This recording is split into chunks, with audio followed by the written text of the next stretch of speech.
We often say here on the show, we like to bring you the good, indeed, and the bad news, sadly, that affects our wonderful British monarchy, and more importantly, public figures that are placed into the spotlight, sometimes without their own doing, but then, get caught into the flashbulb.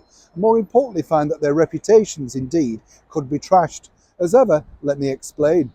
Hi, good morning. Neil Sean here in the very heart of London, and as ever, lovely to have your company. Welcome on and all brand new subscribers. Now, if like me, way back in the 80s, you remember this particular story about the beautiful actress known as Koo Stark, then it was a really big thing, wasn't it? Prince Andrew was dating Koo Stark, and she had a terrible past because she was an actress. It wasn't the first time, though, that he'd stepped out with an actress, but it was one scene, apparently, with a bit of a racy past.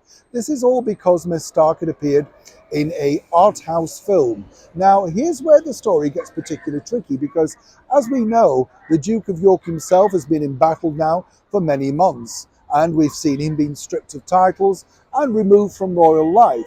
As ever, though, there's plans, if he has his way, to make a return doing some charitable work. Wouldn't be a bad thing. Why should he be just sat there doing nothing all day when he could do some good? But back to Miss Stark. Apparently, it was a big hot romance way back in the 80s, so much so that they made the front pages time and time again. This, of course, is a world of pre-social media, so everything really did stick.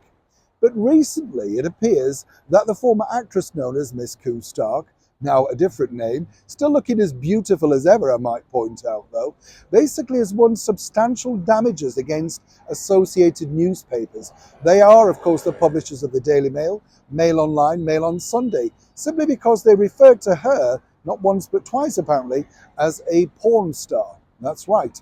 Now, this is a problem, isn't it? Because it can just be one blip that somebody can write, say, or do online, in print, or on digital. But in the case of Miss Stark, she decided to go legal, and as I say, has now won substantial damages.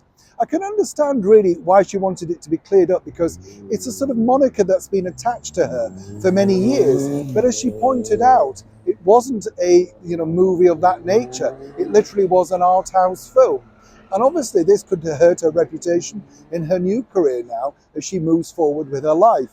It's interesting to note, isn't it, when you look back at these people that were so big, I mean literally so big across the newspapers around the world. And then of course you wonder what happened to them.